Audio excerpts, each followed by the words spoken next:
Seja bem-vindo à locadora.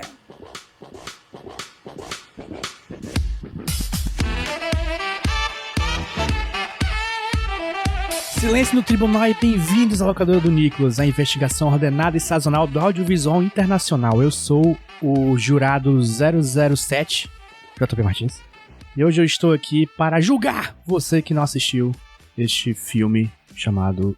Esqueci o nome em português, depois a gente lembra. Estou aqui também com o outro jurado. Que jurado é você, Rudinei? Eu sou o jurado 769, diretamente de Pacatuba City. Estou aqui para julgar você com os meus próprios olhos e minhas próprias mãos. E eu aqui, Rudinei, eu achei evidências que também está aqui hoje o outro jurado, PJ Branão. Qual é o seu número de jurado, PJ? Eu sou o jurado 420 e a minha pergunta é: quem somos nós para julgar, não é mesmo? Quem somos nós para julgar? Nós somos os membros do Locador do Nicolas, o seu podcast preferido de cinema. Pra quem tá ouvindo a gente, pensa que isso tá roteirizado, mas não é, viu? Foi no flow. Por isso que ficou meio ruim, mas também ficou meio bom. A justiça não dá pra ensaiar. Bonito. A justiça nunca é plena, meu irmão. Matar uma envenena. Eu acho que é outra coisa, mas enfim. Enfim, estamos aqui para falar de um filme. Já digo qual é o filme. Se você não leu aí no título do podcast, como uma pessoa normal leria. Mas eu queria um pouco explicar aqui a proposta do podcast. O podcast é a locadora do Nicolas, o podcast spin-off do podcast Nicolas, que é o podcast sobre o Nicolas Cage. Mas nós aqui falamos sobre filmes sem Nicolas Cage. Estamos aqui na nossa temporada de indicações de filmes dos anos 50. E este é o terceiro filme que vamos falar. Já falamos de dois clássicos absolutos. E vamos agora falar de um clássico absoluto, 12 Homens e uma Sentença, do inglês 12 Angry Men. É isso? Falei alguma merda? Falei merda? Não, tá perfeito, tá perfeito. 12 homens e um bebê. 12 homens e um segredo, 12 solteirões e um bebê. Dá pra fazer várias versões, né, cara? Tipo, troque homens por outras coisas. 12 homens e um prisioneiro de Azkaban, uma parada assim, né? Não, pô, deve ser muito bom você pensar nesse filme como um universo compartilhado. Tá na moda, né, agora. Todo mundo quer ter um universo compartilhado de todos os filmes com o nome de numeral, sabe? Verdade. Perfeito. Eu pensei, Rui, tu ia falar que esse era um filme do Tribunal Cinematic Universe, o TCU. Teu cu, isso aí, teu cu. Em inglês podia ser o 12 Angry Birds também, né? A versão 12 Nossa, se isso não existir... Peraí, eu vou pesquisar agora se isso existe. 12 Angry Birds. Deveria ter, cara, deveria ter. Gente, existe um episódio de um documentário, eu acho, chamado 12 Angry Birds. Olha aí. Pô, é foda também o nome em inglês, né? Porque você lembra do macaco 12, né? E dá pra fazer toda uma brasilidade. 12 Angry Monkeys, né? Que é foda. Foda. 12 macacos. 12 macacos! Isso aí, 12 macacos, porra! Conseguimos! Caralho! Vamos, por favor, respeitar aqui este clássico absoluto do cinema internacional. Afinal, foi eu que escolhi. Eu gostaria de respeito um pouquinho, tá bom? Eu queria dizer um pouquinho de por que eu escolhi esse filme. Porque quando eu vou aqui decidir, pelo menos nessa temporada, né? Que a gente vai falar agora de filmes dos anos 50, depois de filmes dos anos 60. Quando eu vou decidir os filmes pra indicar, eu vou atrás da minha watchlist do Letterboxd, que é onde eu marco filmes que eu tô a fim de ver, né? E aí eu fui ver, e a minha watchlist do Letterboxd tá muito, dos anos 50 pelo menos, tá bem escassa.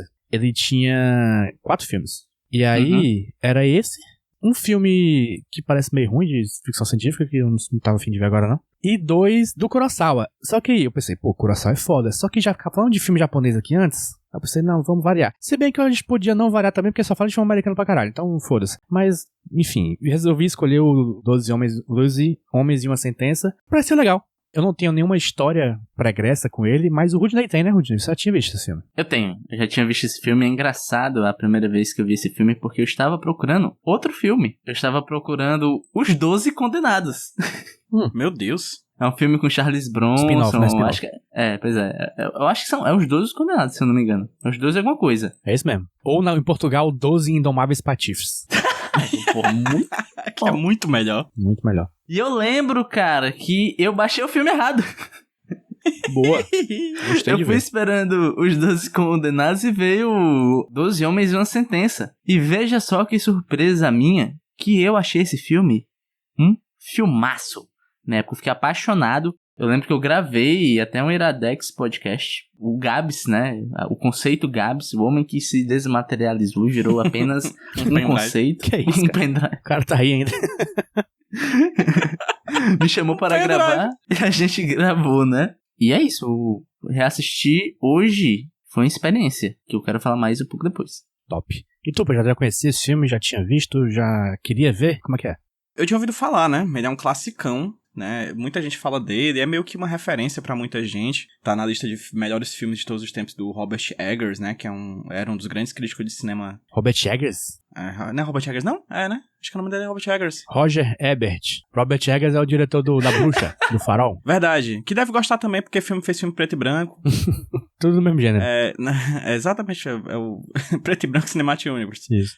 Então eu já tinha essa vontade de ver, até porque ele faz parte de um filme que eu já falei inúmeras vezes aqui no Nicolas e no Locadora do Nicolas, que é o time de filme que eu gosto, que são filmes que se passam todos em um lugar só. O que eu chamo de filme minimalista, que é um filme que basicamente se passa em um cenário e a gente vê o filme se desenvolvendo basicamente em tempo real. Inclusive, esse filme se passa em tempo real. O tempo do filme é o tempo da narrativa. O tempo que eles passam dentro da sala é o tempo que, de fato, os acontecidos têm. Não tem elipses ou coisa do tipo. Então, até tem, hein?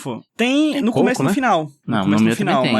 mas tudo bem. Desculpa, continue. eu vi no IMDb que não tinha. Quando eles dizem que tá 6 horas, exatamente 45 minutos de filme. E os outros 45 minutos também são 45 minutos de filme. Então, assim, pelo que eu entendi, era mais ou menos o mesmo tempo. Mas, de toda forma, é um filme que se passa em um só lugar. E eu adoro esse tipo de filme, ainda mais quando é um puta de um filme como esse. É um filme que me marcou real, assim. Eu vibrava com esse filme, mexeu muito comigo. Particularmente achei um dos melhores filmes que eu já vi, assim. É bem interessante como ele é feito. É muito classudo, é muito interessante, é muito marcante. Boa. Vou dar uma sinopse aqui do filme, né? Que a gente começou a falar, deu opiniões sem dizer sobre o que é. A sinopse do filme é: travesti, anã, bad boy, costureira e gay juntos em um kitnet. Na verdade não é isso. Essa é a sinopse da Festa do Malandro, programa do Sérgio Malandro. Mas é tipo isso, a gente vê o finalzinho de um julgamento. A gente não vê nada do julgamento, a gente só vê os jurados indo pra sala onde eles vão decidir o futuro da pessoa julgada, do réu, e a discussão deles. E eles são 12 pessoas e eles são 12 Angry Men, né? Que é um bom nome de pornô gay. E cada um é bem diferente, cada um tem um background cultural diferente, cada um vem de um lugar diferente, cada um tem uma profissão completamente diferente uma da outra, apesar de serem todos homens brancos. Que é muito coisa da época, né? Enfim. Sim. Isso. Tem até um remake de 97, se não me engano, que tem até homens negros no meio, mas esse é totalmente homens brancos. Sim, tem uns 4 deles que são negros, se não me engano. Eu gostaria de dizer, o JP, eu acabei não falando a minha opinião no filme, né? Falei que gostei da experiência de reassistir, mas eu vou descrever a minha opinião com 2 imagens. A primeira imagem é Bong Joon-ho olhando para o horizonte com a mão no queixo, falando: para mim, isso é cinema. Certo. A segunda imagem é Martin Scorsese, em preto e branco em fundo preto, falando: that's cinema. Perfeito. Porque pra mim, esse filme é exatamente isso, meu brother. A gente já falou isso aqui muitas vezes, né? Eu percebo que a gente acaba, nesse nosso spin-off, a gente acaba se parafraseando de coisas que a gente falou muito no Nicolas. O PJ já falou isso várias vezes, eu já falei isso várias vezes, a gente já falou várias vezes que cinema é montagem. E essa frase, ela significa 2 coisas. Significa que é a coisa mais importante de um filme é sua montagem. Mas cinema é montagem literalmente falando. Por quê? Esse filme é de 57, né? E o cinema, cara, é uma arte muito nova. Esse filme, se você for parar pra pensar, de quando os nossos queridos irmãos Lumière criaram o que é o cinema, né? Porque antigamente já existia essa vontade de fazer esse negócio que a gente chama de cinema, que é imagens em sequência, né? Thomas Edison tentou fazer, mas quem fez e colocou, é assim que se faz, essa é a tecnologia, foram os irmãos Lumière com o filme do trenzinho, né? Logo no início, nesses primeiros filmes que foram saindo nessa era pré-industrial de Hollywood, não existia uma linguagem já acertada e formatadinha. Os filmes bebiam muito do teatro, né? Tentando emular a experiência de um teatro. Não existia muita troca de planos, os planos eram abertos, estáticos, justamente imitando como você vê uma peça. Você está lá sentadinho na sua cadeira e está vendo um plano aberto de um teatro. Os próprios irmãos Lumière, eles encabeçaram uma vertente que eles queriam algo mais realista, sei lá, mostrar a natureza de outros países, enquanto o nosso querido Georges Méliès, né, o maluco lá da Viagem na Lua, ele já queria já foi o cara que puxou essa nova tecnologia pra ficção, pra viagem e para o esoterismo que a gente tem hoje em dia. Só que o que mudou e o que começou a definir cinema por cinema foi o ato de cortar, foi o ato de montar.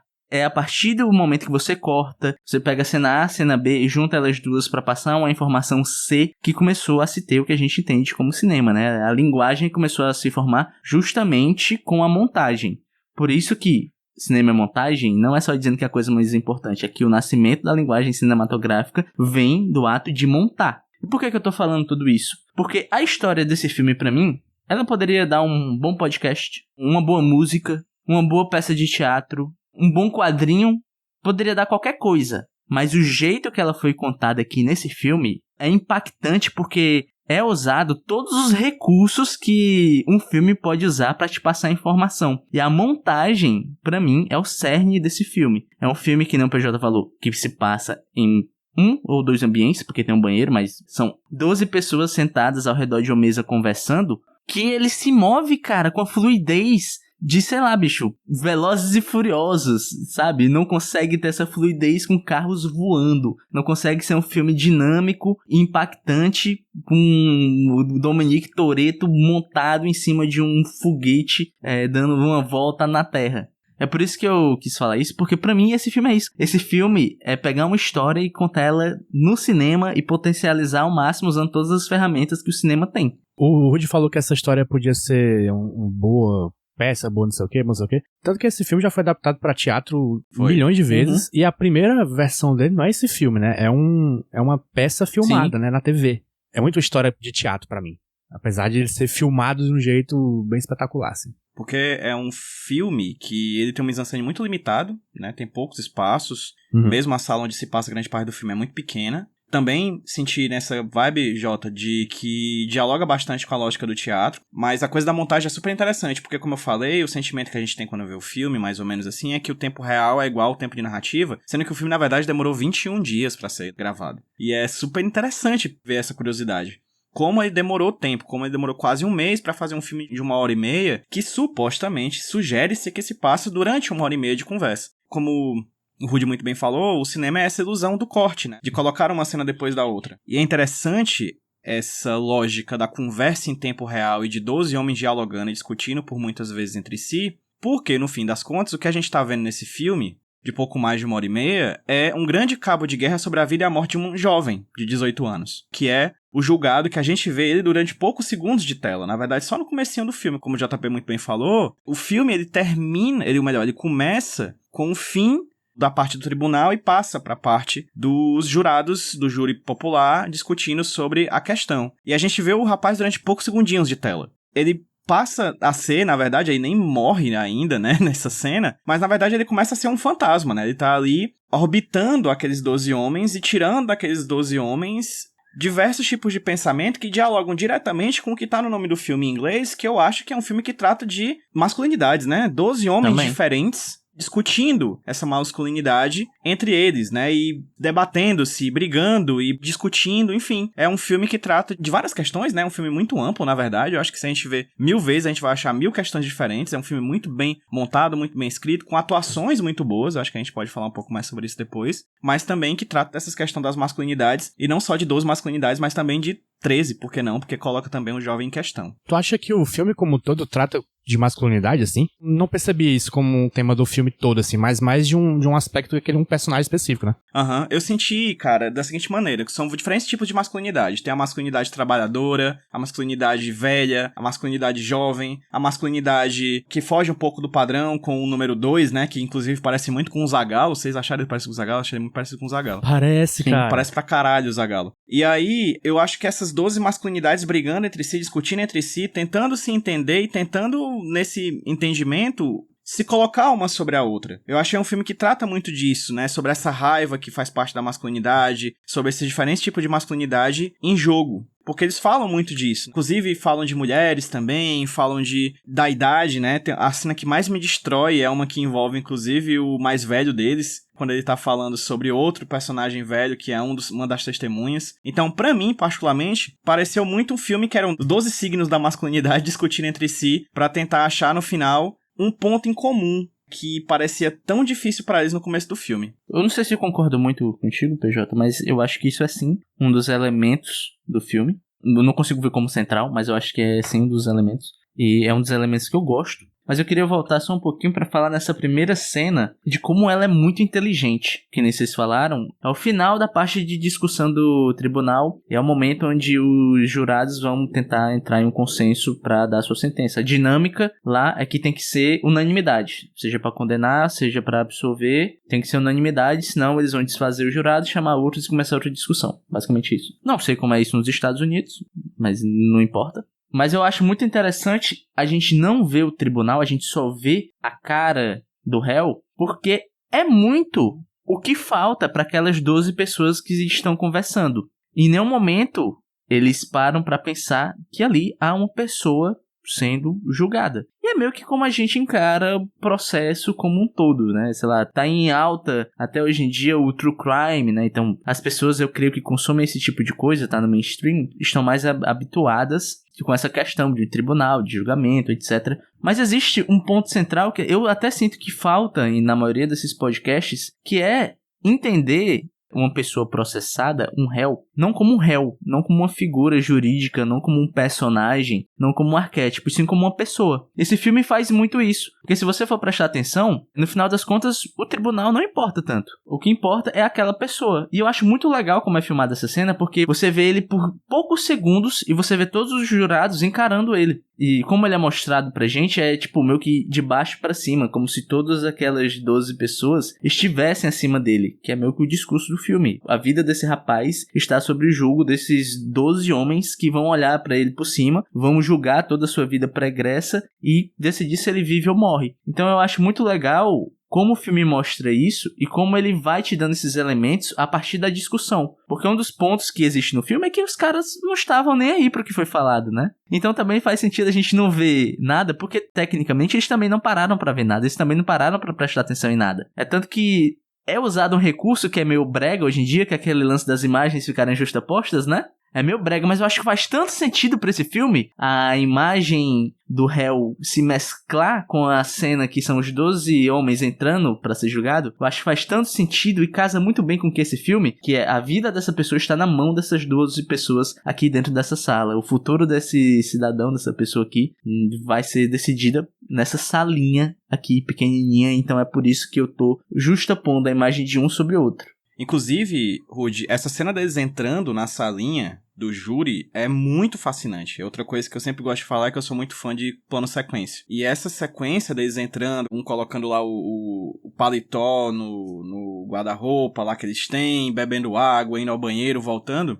É muito fascinante, assim, como a câmera passeia por aquilo tudo, né, por aquele espaço super apertado e mostra cada um dos 12, já deixando ali de certa forma, isso vai ser melhor trabalhado nos minutos seguintes, mas pelo menos esses 10 minutos iniciais, que é um grande plano sequência, eu acho que é mais ou menos 10 minutos. Não é plano sequência, não. Não é plano sequência, não. O começo é. Não. Quando eles entram na É sala. um plano longo, mas não é um plano sequência, pô. O que é que vocês entendem pro plano sequência? Plano sequência são sequências de planos um seguindo do outro. Isso aí não muda o plano, esse filme. Eu não entendo dessa forma, mas tudo bem. Enfim, a gente já começa a perceber ali, de certa forma, no primeiro momento, como é que é a personalidade de cada um. Nesse primeiro momento, a gente já sabe ali quem é que manda, quem é que organiza, quem é que é mais supostamente frágil, quem é que é mais durão, quem é que é mais despojado, quem é que tá preocupado, né? Que é o Henry Fonda, o ator. Ele mesmo.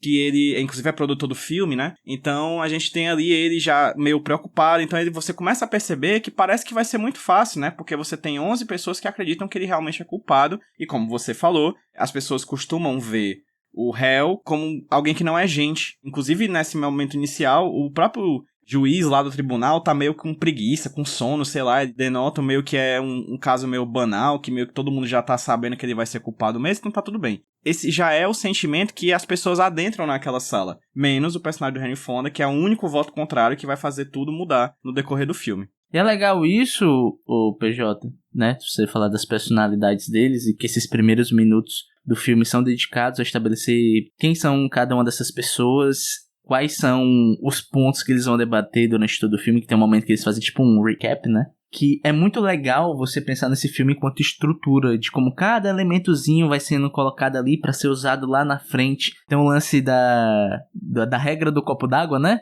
Regra do pouco d'água? Que é tipo assim, vai desenhar teu personagem no quadrinho, coloca ele com um copo d'água na mão, que é pra ele ter alguma coisa pra fazer, né? Isso, toda ação é dramática, né? Exatamente. E tem muito disso nesse filme, porque todo mundo tem uma coisinha pra fazer, né? Um tique. Tem um cara que vai pegar um chiclete, tem um cara que tá com o nariz entupido e vira uma questão pra ele. Aí tem um que tá com muito calor sempre. Você vê que o filme tá o tempo todo usando de pequenos elementos pra dar movimento, né? A câmera faz muito isso. O filme, ele acontece só em um cenário quadrado, né? Um quadrado, uma sala, mas existem cantos diferentes dessa sala que a câmera vai passeando. Tem a janela, que às vezes tem duas pessoas conversando do lado da janela, e vira tipo um cenário. A câmera para, vai essas duas pessoas conversando, depois vai pro pessoal que tá sentado, depois vai pro pessoal que tá bebendo água, depois vai pro pessoal que tá guardando um paletó. Então você nota que o filme tem vários elementos para dar movimento e para dar personalidade a cada uma daquelas pessoas que vão estar basicamente sentadas e conversando. Tem tanta coisinha para você prestar atenção em cada um deles, tem tanta coisinha para você ir descobrindo em tão pouco tempo, que em nenhum momento o filme parece ser estagnado por ser só uma conversa gigante. Um exemplo dessas coisinhas pequenininhas que eu falo que vão ser usadas lá na frente, eu não falo nem precisamente das informações. Eu falo que é o seguinte: quando o senhorzinho vem se sentar, um cara levanta, acompanha ele e coloca a cadeira pra ele sentar. Você vê que esse cara está tendo cuidado com um senhorzinho mais idoso. E lá na frente, isso volta. Então você vê que parece ser um filme calculado, assim, minuciosamente em cada detalhezinho. E é um castelo de carta muito bonito. E você sabe que se você tirasse qualquer coisinha dali, ia desmoronar. Mas tá tudo em pé ainda, graças a Deus. É um dos roteiros mais redondinhos que eu já presenciei. Isso é verdade. Tudo que vai e volta, tudo que vem vai, tudo que tá ali serve pra alguma coisa, nada é inútil. Às vezes o personagem tá falando muito, sei lá, do jogo de beisebol. Ele quer acabar logo porque tem que ver uma porra do jogo de beisebol. E tudo isso constrói o personagem, né? Acho que é um filme quase inteiro de caracterização, né, também. Basicamente. E tem uma coisa muito especial disso, que tudo se passa dentro da sala, então qualquer informação sobre a conduta do julgado, a conduta das testemunhas, as informações sobre os ambientes onde o assassinato aconteceu, a arma do crime, tudo vem da conversa. Absolutamente nada vem de fora. Só de vez em quando, ocasionalmente, eles batem numa porta e dizem: ei, traz a arma do crime aí o cara vai, o policial vai lá e traz. Tô com o mapa aqui do apartamento, então eles botam o mapa do apartamento. Mas basicamente, tudo que é de informação, o famoso setup, né? Aquelas coisas que a gente usa pra setar as informações, a arma de Chekhov, que eu falei anteriormente, uma cena, a gente vai e usa o diálogo pra setar essas informações e a gente aceita, porque afinal, a gente já entrou na suspensão de descrença que de fato que a gente vai ver ali é uma conversa entre homens e esses homens têm que colocar as informações. Não soa forçado, porque de fato, eles precisam revisar essas informações para saber se o cara de fato é culpado ou não. Então, eles sempre utilizam essa coisa da fala e das memórias, né? E aí um fala: eu lembro que ela tinha uma marca no nariz de óculos. Aí o outro: vale, é mesmo? E aí eles vão juntando isso como um quebra-cabeça entre eles ali, e eu particularmente fiquei hipnotizado. Eu não conseguia parar de ver o filme pra fazer anotação, gente. É sério, eu tinha que... Pera, eu tenho que anotar alguma coisa, senão eu me perco. Você vira uma parede de detetive, né? Ligando um pontinho um para outro aqui. Isso.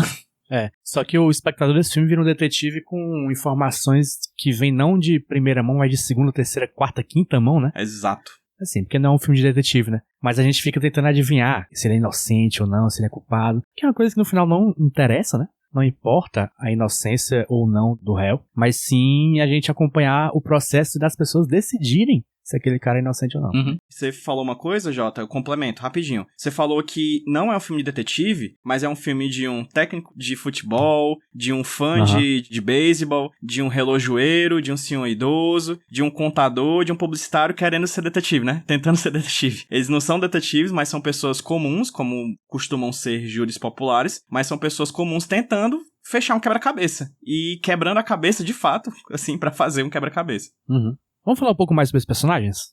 Bora. Vamos numa jornada por 12 Homens com Raiva. O principal é o Henry Fonda, né? Que ele é o jurado número 8. Que ele é um anjo na Terra, né? Basicamente. É o anjo da guarda do menino. Cara, no final do filme eu tava quase esperando ele andar, passar por trás de uma coluna e sumir.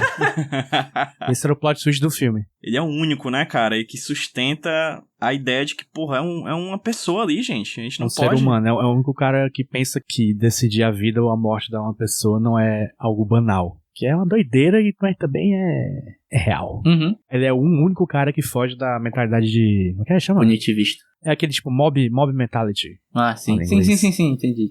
Mentalidade manada. Mentalidade manada, exatamente. Rapaz, esse cara na era do Twitter ia ficar maluco, né? Nossa, total. Não, esse cara aí, ele apagou o Twitter há 3 anos atrás pra ter saúde mental. Paz. A gente também tem o número 1. Eles não têm nomes, né? Também tem isso, que só 2 personagens têm nomes e a gente só sabe o nome deles na última cena. É verdade, porque a gente sente que eles têm, né? Ó, eles não têm nome, o filme é em preto e branco, então, sei lá, a roupa não muda a cor, né? Mas você lembra de cada um deles, tá ligado? É doido, Sim, sim. é doido. São personagens bem distintos um E é do outro. bizarro porque eu lembro de vários filmes que a gente viu aqui que eu falei várias vezes, gente, tal personagem, né, muito bem explorado, mas é porque, pô, é tanto personagem, né, não tem como você dar complexidade pra cada um. Aí você vê um filme com Tem 12 sim. bonecos, Sem nome. sem nome, preto e branco, todos brancos também, homens brancos, e porra, caralho. Como é que pode, né, cara? Cinema, né, Rude? Que conceito. Eu tava tentando lembrar que o nome do diretor desse filme é o Sidney Poitier, né? Eu quase falei Sidney Chalamet.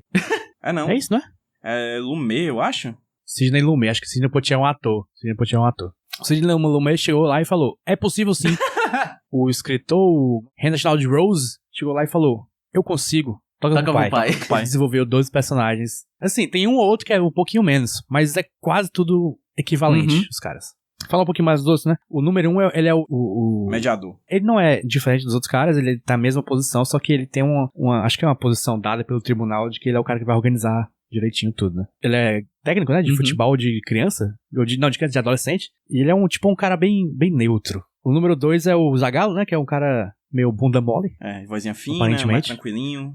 Voz fina, óculinho, o nerdola. Sim, e é muito bom. Eu acho esse personagem muito interessante, cara. Eu gosto muito dele. O número 3 é o antagonista do filme, É um digamos. bolsominion. O Bolsominion, o cara que não tem amor do filho, por isso que aqui nenhum filho tem amor. Poético, Jota. Caralho, me tocou, viu? E caralho, o Jota foi certeiro aí, viu? É porque fica bem claro que a questão dele querer tanto culpar o réu é porque a acusação do filme é que o garoto matou o pai dele, né? Durante o filme ele mostra que ele não tem uma relação com o filho dele, né? E nem tinha com o próprio pai, né? Ele também fala, Não tinha com o pai e estragou o filho sim, também. exatamente. Temos o número 4, que ele é um cara irritantemente racional, que é o cara de óculos de terno, né? E até o final ele tá certo que o cara é culpado, porque tudo mostra que o cara é culpado. É, o adjetivo que veio na minha cabeça foi matemático, assim. É o cara que não sua. Um dos meus melhores momentos do filme envolve uma gota de suor, velho. É, Sim, incrível. Sim, muito foda. Eu acho que não tá muito ficando claro pra galera, não sei se o ouvinte tá percebendo, o quanto esse filme é empolgante, brother. É, Macho, tem momento, sabe o momento de Vingadores, o Ultimato?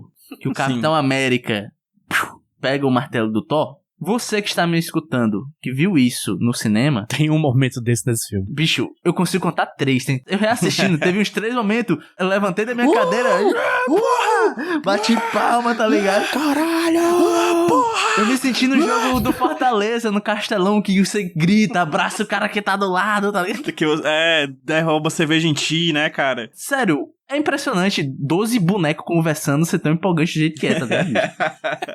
Tomar no cu, velho. Não tinha um elenco interessante desse desde o Street Fighter 2, né, cara? Sim. Aí tem o 5, que eu apelidei de Pobre Imundo, né? Que é o cara que é igualzinho ao jornalista Glyn. Ele é um cara que ele tem um background de pobreza igual ao do réu, muito parecido, pelo menos. O número 6 é só um cara, pra mim foi o personagem menos desenvolvido, ele é um pintor de parede. É um trabalhador braçal, né? É. Um cara gente boa. Um cara gente boa. O número 7 é o cara do beisebol, né? Ele é o Agostinho Carrara do rolê. Ele é um malandro, é o Zé Carioca. Ele é um vendedor e ele só quer sair pra ver o jogo de beisebol dele. Temos o número 8, que é o Anjo na Terra, já falei. O número 9, que é o velhinho, que é a personificação do conceito do benefício da dúvida, Sim. né? Não é tão pragmático, talvez, quanto os outros. O número 10, que é um racista. O número 11, que é um imigrante gente boa. Relojoeiro. E o número 12, que é o publicitário boboca, Maria vai com as outras. Caralho, muito bom. Eu gosto como esses personagens, eles vão mudando com o decorrer do filme. Você percebe que no começo tá todo mundo meio... não é isso aí, né? Isso aqui. Tem até vários momentinhos que, sei lá, o publicitário começa a falar, olha só o que eu fiz na minha empresa, não sei o quê. Jogar um jogo da velha. E no final do filme, tá todo mundo pilhado com o rolê, tá ligado? Tá todo mundo super investido nessa história e cada personagem, ele vai mudando sua opinião e mudando enquanto personagem. Um bom exemplo é o próprio publicitário, que no começo ele tá despojado, tá fazendo piada, com óculinho, né? Aí conforme ele vai ficando mais nervoso, conforme a discussão vai sendo acalorada, ele vai botando e tirando óculos, feito um maluco, do jeito que ele tá se envolvendo em tudo aquilo. E o filme, ele usa a trope do calor na sala pra fazer com que os personagens vão se desnudando com o passar do tempo. Eles vão tirando cada um ali, de pouquinho em pouquinho vai tirando o paletó. Você vai vendo que as manchas de suor ali, as pizzas debaixo do sovaco, vão aumentando. Você vai percebendo que o calor da sala, né, que em determinado momento do filme aparece um temporal, você vai percebendo que eles vão, com o passar do tempo, se despindo dessa humanidade, demonstrando talvez um nervo mais à flor da pele de cada um deles, né? Cada um deles ali vai se expondo um pouco mais com o passar do filme, até que no final, basicamente, tá todo mundo sem paletó e a câmera vai fechando na cara deles. Enquanto a gente tem essa cena inicial que é mais aberta, todo mundo ali interagindo, mais pro final do filme tá todo mundo apertado, né? A câmera vai apertando eles pra dar uma ideia de tensão. Eles vão ocupando mais a tela. A sala parece que cresce, né, PJ? A sala cresce e eles diminuem, né? E eles ficam apertados entre si, porque a tensão vai indo junto, enquanto os votos vão indo e voltando, indo e voltando. Uhum. Eu acho colocar o filme logo no começo, essas coisas do calor, muito, muito interessante, que eu já pensei, nossa, vai todo mundo ficar doido. Porque no calor ninguém fica normal, ninguém né? pensa, né? Calor e fome. Calor deixa qualquer um esculhambado da cabeça e fica tudo a flor da pele mesmo. Calor, fome e clássico rei. São 3 coisas que fazem todo mundo virar o Coringa. Exatamente. Principalmente se você for né? Exatamente. Só voltando um pouquinho nessa questão da roupa, também, PJ, eu sinto que é como a questão deles começarem a se humanizar. Uhum. Porque qual que é a figura que você tem da justiça, né?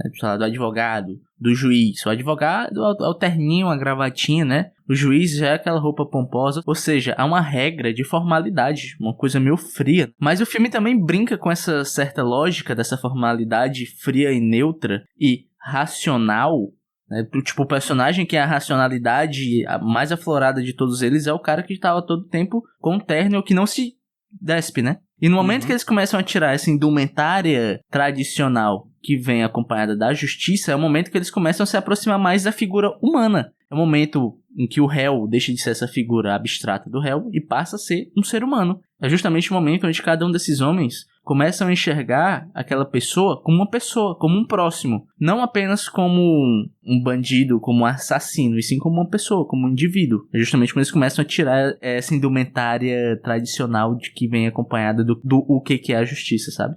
Perfeito. Vocês acharam linda também a cena que transforma em audiovisual o ditado: se tem 10 pessoas sentadas e 100 nazistas e os 10 não se levantam, a gente tem 11 nazistas? É tipo essa cena. E essa cena é, pra mim, a mais linda do filme. É uma cena poética. É uma cena que o silêncio mata a vociferação. É uma cena em que pessoas de costa anulam um pensamento de superioridade racial ou coisa do gênero. É um negócio que mexeu muito, assim. Quando eu terminei de ver, eu fiquei, talvez eu esteja bom de honrado e achando que isso seja cinema. Sem exagero nenhum, pra mim, é um dos maiores momentos de todos os filmes já feitos na história da humanidade, brother.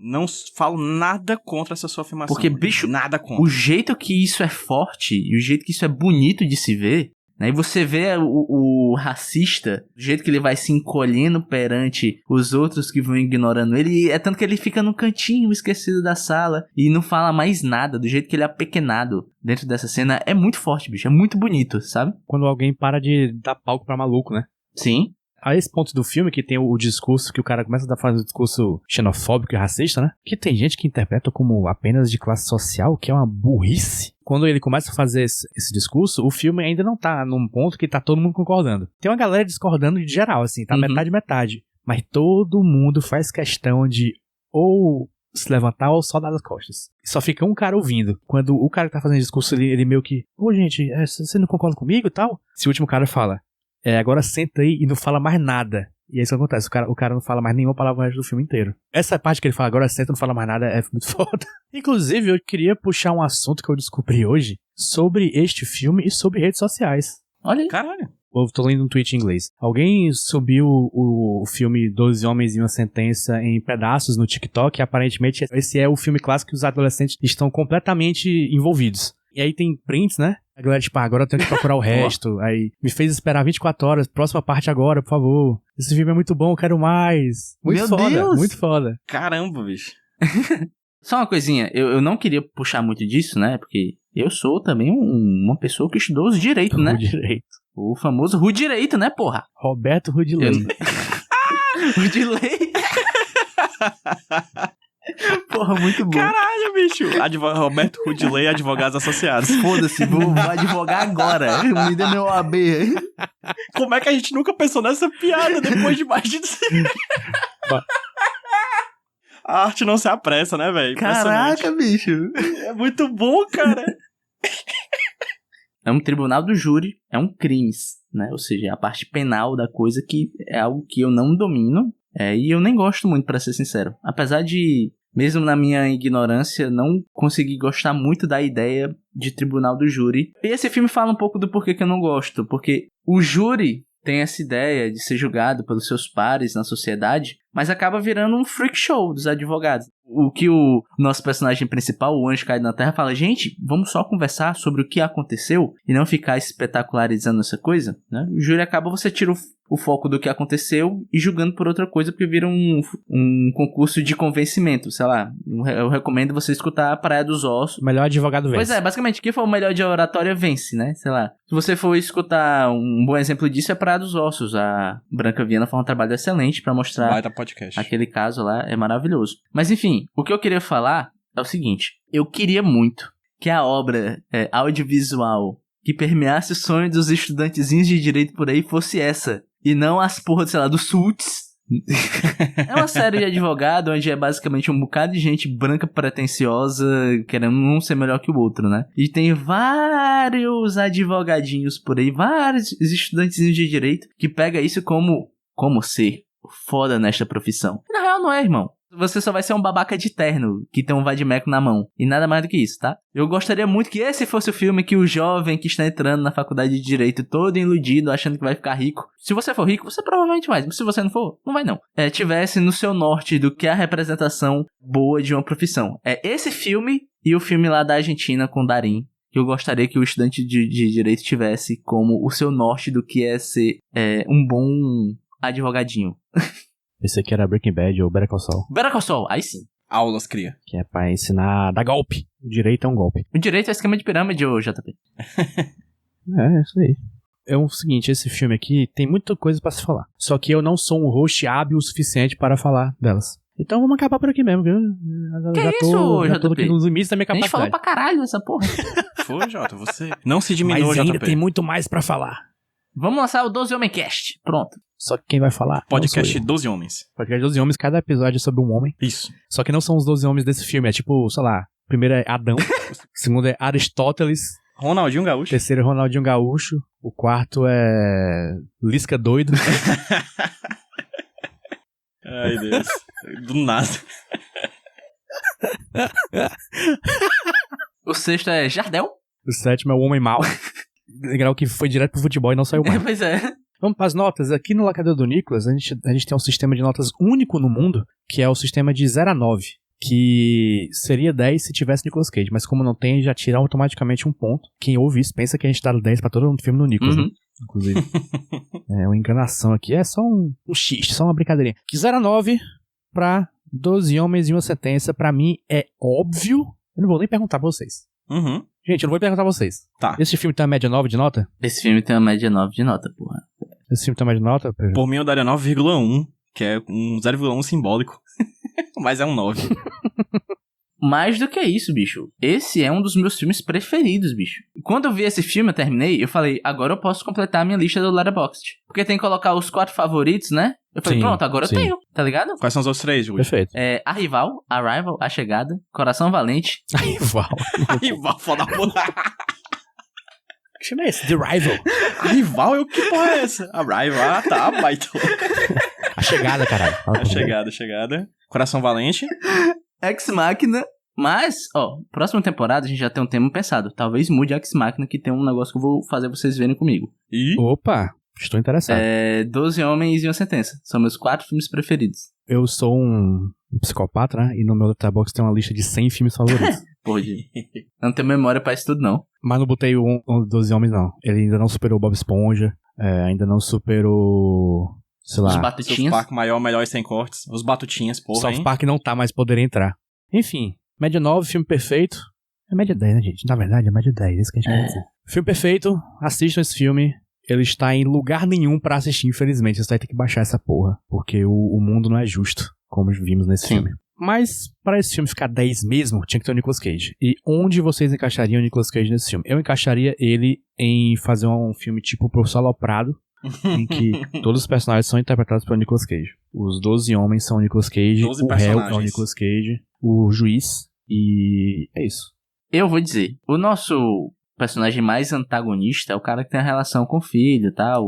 E ele tem uma característica muito grande nesse filme, que ele grita muito, né? Aham, sei qual é o filme que eu vou falar. Eu acho que Nicolas Cage, meu irmão, tem um potencial de pegar esse personagem e no seu nível de gutural potencializar ainda mais um vilão, que seria o Nicolas Cage gritando o tempo todo com 12 pessoas na sala. E Nicolas Cage vilão é um negócio tão raro, né? É verdade. Como eu colocaria Nicolas Cage nesse filme? Pra mim, Nicolas Cage já fez um personagem desse filme, de certa forma. Pelo menos na indumentária, no trejeito. E estou falando do personagem número 7, aquele que é ir pro beisebol, que também poderia se chamar Rick Santoro, de Ódio de Serpente. Foda. Que ele parece muito jeitão lá, meio malandro, né? Aquela roupa completa, aquele chapéu e aquele paletó totalmente diferente dos outros, assim, um cara malandrinho, e eu acho que o Rick Santoro já existe, o protagonista de Ódio de Serpente, dirigido por Brian De Palma. Então o Nicolas Cage já não somente se encaixa no personagem, como ele fez esse personagem só que anos depois. E o Nicolas Cage, PJ, eu acho que ele ia colocar um salse, tá ligado? Um swag, um molejo, sabe? O molho, Exatamente. O molho. o suco, E o mami. o mami. Inclusive... nada, só eu dar Fala, uma fala. curiosidade. Que, enfim, é um filme antigo. Os personagens que estão protagonizando esse filme tinham certa idade. Todos eles morreram, né? Os atores. Só o último que faleceu foi em 2012, que é o número 5, que é o cara que vem da pobreza. Olha só. O Glenn Greenwald. Todos faleceram, ele foi o último a falecer em 2012. Então, nesse filme, todos os personagens, os atores, infelizmente, já faleceram. Muito bem. Agora a gente vai de indicações. Cada um de vocês aí pensou meticulosamente em no mínimo uma, no máximo 29 indicações de filmes relacionados a este filme aqui, 12 Homens e uma Sentença. PJ, você tem indicação? Rapaz, eu já falei, esse tipo de filme minimalista é o tipo de filme que eu mais gosto. Então, vou indicar um filme que também se passa basicamente em uma sala. O filme se chama O Homem da Terra, de 2007. Não sei se vocês já assistiram. Não conheço. Não? Como é o filme? Você tem um professor universitário que está preparando uma mudança de casa. Ele vai mudar de casa, vai mudar de emprego, vai mudar de cidade. E aí os seus colegas de faculdade, todos eles chegam na casa surpresos, porque não sabiam que esse colega, que eles tanto gostam, ia se mudar. Então eles chegam lá pra falar e tudo mais, um desses caras diz, por que você vai se mudar? É questão de saúde, mas você é tão jovem, você não envelheceu um dia sequer, desde quando eu te conheci há 15 anos atrás. Ah, eu sei que filme é esse. E aí o cara fala, no final das contas, que na verdade ele é um homem que vive há 10 mil anos. Olha E só. aí, como cada um dos professores é de uma área de especialização, um é da biologia, o outro da física, o outro das ciências, o outro da história, o outro da ciências humanas, linguística, etc., cada um desses professores vão arguindo esse cara pra saber se ele tá mentindo ou não, e o filme é basicamente essa conversa durante 1h30 em uma sala. É um dos melhores filmes desse tipo de filme que eu gosto, é incrível, recomendo demais, O Homem da Terra, de 2007. Olha que legal. Massa, viu? Eu já ouvi alguém falando sobre essa premissa, eu não lembro se foi tu ou se foi outra pessoa. Provavelmente sou eu, porque eu sou um grande propagandista desse filme, eu adoro esse filme, adoro.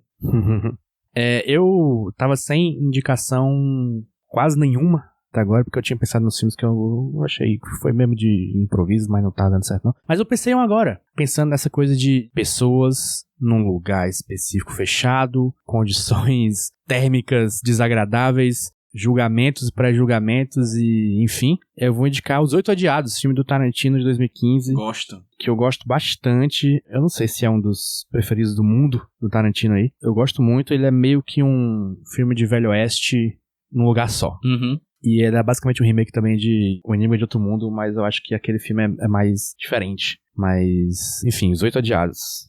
Muito bom. Rudney, o que você tem pra indicar? Eu já falei, o Argentina, 1985. que trata do caso real do julgamento de militares pós-redemocratização da Argentina, né? É um filme que tem o Darín, só por ter o Darín você deve assistir, porque ele é um homem sensacional. É um filme que tem o Darín, é muito bueno. É isso, filmaço, foda, emocionante. Chorei horrores assistindo este filme e também fiquei muito puto, porque trata de um tema que é para deixar puto, é para te deixar com nojo e é para você ficar mais puto ainda pensando no Brasil, que a gente não fez o que os nossos camaradas da Argentina fizeram, mas ainda há tempo. Tá certo? Se é anistia pra esses bandos de filha da puta que tem por aí. Anistia é o caralho. É, exatamente. Este é a cabeça da minha rola. É o nome, tá tatuado assim. Anistia. E vamos aqui nos despedindo dessa discussão deliciosa, deste filme maravilhoso. Mas antes de nos despedirmos, vamos falar nossas redes sociais maravilhosas. A minha é Jumbo Paulo no Twitter, no Instagram e JP_Martins no Letterboxd. Siga também, antes de seguir eu e esses dois aí, @podcastnicolas no Twitter, no Instagram, no, sei lá, no TikTok, no Facebook, no... sei lá, pô. Você vai procurar, você acha. Que se você não achar, é porque não tem, e aí você não segue. Muito, muito fácil, facilitei seu trabalho aí. E é isso, Rudinei. Você me segue na @Rudilonia no Twitter, se o Twitter ainda existir. E lá no Letterboxd. Vai lá, dá uma olhadinha no meu Letterboxd. @Rudilonia também. Me segue no HQ Sem Roteiro, no Twitter, no Instagram e no TikTok. E também, se você tá com aquela graninha ali sobrando, eu sei que o dinheiro é curto, vocês trabalham muito, etc.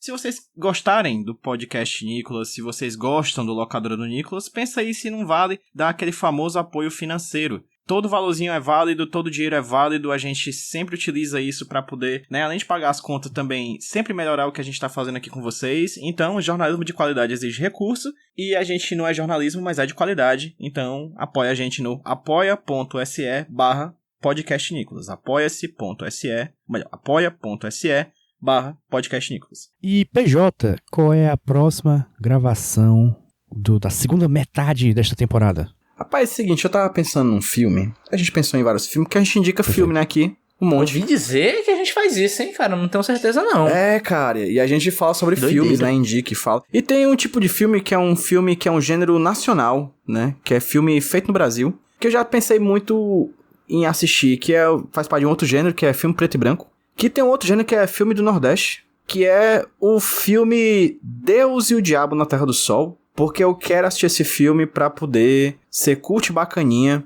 e apontar pra pessoas que têm blusas do Glauber Rocha e dizer, eu conheço esse cara. Que eu não conheço até agora. Mas agora eu vou conhecer. Então a gente vai conhecer porque a gente vai assistir junto Deus e Diabo na Terra do Sol. O Glauber é da família Rocha, né? Primo de Pedro Rocha. Exatamente. Tio de Vitor Roque, né? Que é Rock. Dwayne The Rock Johnson. Dwayne The Rock Johnson. Exatamente. É a família que criou o rock and roll. É o Rockabilly, né? E não somente o rock and roll e o rockabilly, mas também o Arrocha, que é um grande gênero musical. Ou seja, o Pablo da Rocha é o Glauber Rocha do século XXI. Exatamente. Fique com essa aspa aí na sua cara, Brasil. Exatamente. Então, com isso, nós podemos dar como encerrada esta sessão. Sim. Culpado! Estou satisfeito. Culpado, vocês são culpados por serem perfeitos. Tchau.